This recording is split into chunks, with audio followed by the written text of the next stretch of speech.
Hi there, thank you so much for coming back to my YouTube channel. This is Read Aloud Time with Miss Johnson, where we read from our chapter book. I survived the eruption of Mount St. Helens in 1980.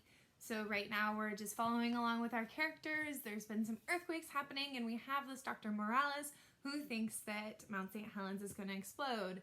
And the characters and the people in the story never thought that would be a possibility because they thought it was a dormant volcano. So a dormant volcano means it's not active, it's not going to erupt, but there's some earthquakes happening, so it's starting to shift. So this is a historical fiction book, so we're actually learning a lot about volcanoes as we're reading it, which I think is also really cool about this series. You get to learn about the historical event, but you also get to learn about things for why it happened. So we're going to read 2 chapters today. We're going to read, follow along again with Jess and her friends and her family to see what happens next. Here we go. We'll get into chapter 9. Chapter 9. Jess couldn't sleep. Every time she closed her eyes, she imagined St. Helens exploding and then a flaming wind sweeping down the mountain. Finally, she took her quilt and went into her mom's room. Mom was awake too and moved her over in bed to make space for Jess. "Don't be worried," Mom said. "You heard what Dr. Morales said. We're safe here in Cedar." "I know, but I just can't stop thinking about it." "I can't either," Mom said, "but I think we need to put it out of our minds. Maybe Dr. Morales has just watched too many disaster movies." Jess smiled. "That part about the snakes was a bit much." Mom giggled a little. "But do you really think St. Helens is going to erupt?" Jess asked. "Could that really actually happen?" Mom turned towards Jess. She moved closer so their noses were almost touching. "Whatever happens, you and I will make it through, like we always have and like we always will." Mom said these words without a shred of doubt.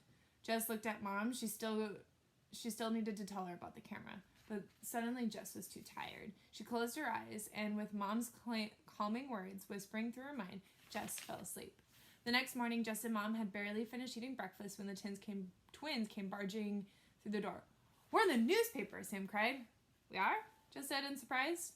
"Not us," Eddie cried. "St. Helens." They held up the Seattle paper with the headlights gleaming on the front page. "Mount St. Helens awakes." Jess couldn't believe their mountain was at the front page of the important newspaper like the Times. At school that day, their teacher, Dr. Daly, canceled their fractions quiz. Instead, he gave them a lesson about volcanoes. He explained that Earth was like a big ball of candy, which had different layers. The outer shell was the crust, and it was about 18 miles thick. Underneath was an ocean of fiery, molten rock. In some spots, there were cracks in the crust, and that's where the volcanoes form. Jess was shocked to learn that there were 1,500 volcanoes around the world that could be active, and 14 of them are right in the Cascades. How did she not know any of this? None of the kids in the class knew. Back on the blacktop, nobody wanted to play kickball. They were all nervously eyed the mountain, which rose up in the distance. Kids gathered around, and Sam repeated Dr. Morales' story of Mount Pelee.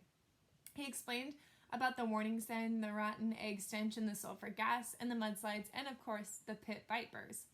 He told them about the fiery hurricane that had swept down the mountain. The kids listened with wide eyes and slack jaws. This story was way better than the legend of Skeleton Woman. On Tuesday, Missy saw a garter snake slithering through the grass behind the blacktop.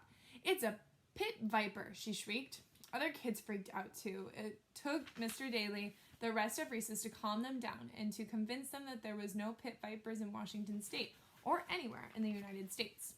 Over the next few days, the police set up roadblocks on the Spirit Lake Memorial Highway. They wouldn't let anyone within 10 miles out of the mountain, not even loggers. The whole town seemed to be holding its breath, waiting for something to happen. And then on Friday, something did. It was near the end of the school day, and Jess was gathering her notebooks for dismissal. Suddenly, a loud boom rattled their desk and sent Mr. Daly's coffee mug crashing to the floor. 21 heads turned and stared at the mountain. They had a perfect view of St. Helens rising up over the ridge, and it didn't look peaceful anymore. Pale gray smoke was gushing out the top. "It's erupting," Sam cried. So we're going to continue on reading chapter 10 to see what happens after the first initial eruption. So here we go. Chapter 10. But the loud boom and gush of smoke wasn't an eruption, not a real one. Dr. Morales explained this to them that night when he stopped by the diner. Mom was behind the counter, and Jess and the twins were at a booth, munching on french fries and trying to focus on their homework. Mr. Rowan was working late, and Mrs. Rowan was still with the twins' grandmother. They were happy to see Dr. Morales walk through the door. He'd been working on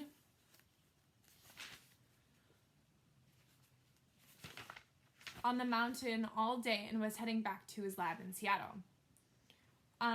Okay, so in the page right before, it looks like there is a map of St. Helens and the Pacific Coast. So right here, if you can see, is Washington State. And so St. Helens is kind of at the bottom of Washington State on the line between Oregon. The Pacific Coast right here is the Pacific Ocean. And so this is St. Helens, and it looks like there's some smoke coming out of it. So we're going to kind of see if they mention that in the story. I had to come by for another piece of coconut cake, he said. Mom and Jess and the twins joined him at the booth, and he explained what they'd seen and heard from their classroom earlier was called a steam explosion. And that's all it was, steam, mixed with a little bit of ash. It was true volcanic eruption, he went on. The smoke is steel gray or black, and it lasts for many hours or days. The smoke today that billowed up from just a few minutes and then turned white and disappeared. The mountain had been peaceful ever since. A steam eruption is like a volcano burp, he said. They all laughed, but Dr. Morales wasn't really joking. It's another warning sign. Nobody should doubt that St. Helens is wide awake and getting ready to erupt. Okay, so I guess what we're seeing right here is kind of the steam eruption, where it's the burp of the of Mount St. Helens showing that it's going to actually erupt. Okay.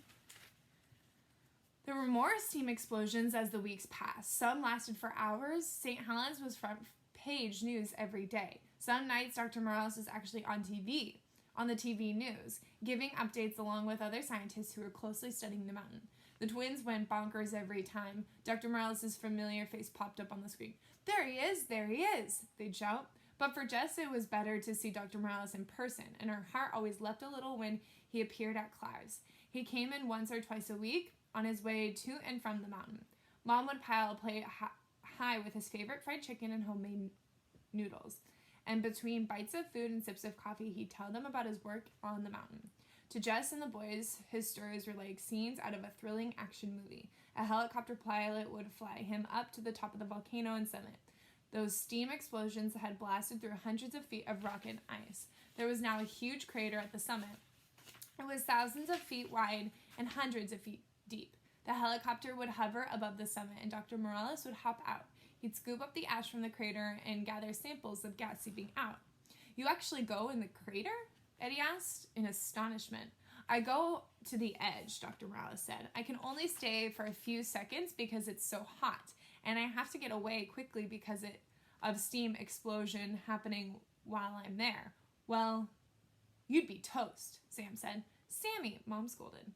But Dr. Morales laughed. Actually, I'd be boiled, he said, picking up a floppy yellow noodle. I'd end up looking something like this. Of course, the twins loved it. Sam told the kids at school all about it in the blacktop the next day. Missy looked like she might vomit. But as the weeks passed, Dr. Morales often seemed troubled when he came back to the diner. He was still his warm and friendly self, but he looked weary. Studying an active volcano wasn't all helicopter rides and daredevil stunts. There was endless hours of sitting around and watching for changes. There were nights trying to sleep in a freezing tent with 30-mile per hour winds ripping at the sides. And there was the frustration of not having any clear answers. Dr. Morales and the other scientists knew that something was happening inside the volcano. There were many warning signs. That big crater at the summit was glowing, and there was massive cracks and bulges in the north side of the mountain. But none of the scientists knew what exactly these clues meant. Was the volcano about to erupt? Would the eruption be violent? Would it be a warning? We just don't know for sure, Dr. Morales said. Meanwhile, the mountain quieted down, and some folks in Cedar started to question whether the mountain was really going to erupt after all. Even some scientists admitted that it was possible that St. Helens could go back to sleep. At Clive's, people grumbled. Loggers were impatient to get back to work. Cabin owners wanted to check their properties. Fishermen were itching to get back to their favorite streams. By the middle of May, the steam explosions had stopped. More and more people were becoming convinced that the danger had passed. On the blacktop, kids got tired of talking about the volcano. Missy even started up about skeleton women again. One day, Jess and the boys were tossing a ball around when Missy came stamping up to Jess. You know, I never saw it. The proof. Proof of what? Skeleton woman's back, she said, crossing her arms. Or skeleton woman's shack, she said, crossing her arms. Jess rolled her eyes and the twins groaned. Not this again. Of course, she and the twins had told all the kids about being in the cabin while the earthquake happened. There was nothing there, Eddie snapped. We promise you take a picture, Missy said.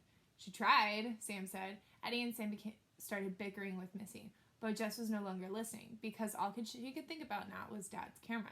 With all the excitement of the mountain, Jess had managed to keep her mind off the fact that she'd lost Dad's prized possession she hadn't even told Mom yet. How could she have been so stupid? Why had she brought Dad's camera into the forest? What would Mom say when she realized it was missing? Tears flooded Jess's eyes. She turned and ran off the blacktop to a quick, quiet spot behind the jungle gym. Sam and Eddie came to follow her. What's wrong? Sam asked. Jess kept her head down so her hair would hide her tears. That Missy, Eddie fumed. No, Jess choked, wiping her face. It's not her. It's my dad's camera. I just can't believe I lost it. My mom is going to be so upset. Dad's camera wasn't just an expensive piece of equipment. It was part of Dad. And now it was lying in the dirt of the leaky cabin. We'll go find it, Sam said. We will. How? Jess said. The twins looked thoughtful. We'll figure out a way, Eddie said. Then he held out his hand. Sam put his on top. Jess hesitated, and then she put her hand on top of Sam's. They leaned together so that their foreheads were touching. All for one, Eddie and Sam chorused. Jess took a breath. And one for all, she answered, and then she felt ready. And when she felt ready, they walked back to the blacktop. All right, that is chapter 9 and 10. So interesting things are happening. There was kind of a lot of stuff happening for a little bit on the mountain, and then things are quieting down. I'm really curious to see if they go back to the shack and what will happen. We know the explosion is going to happen. It's just a matter of when in the story it will be. Thank you for tuning in and watching. I really am enjoying reading this story. I hope you do too. Please comment and let me know. Stay tuned for the next chapters. Bye.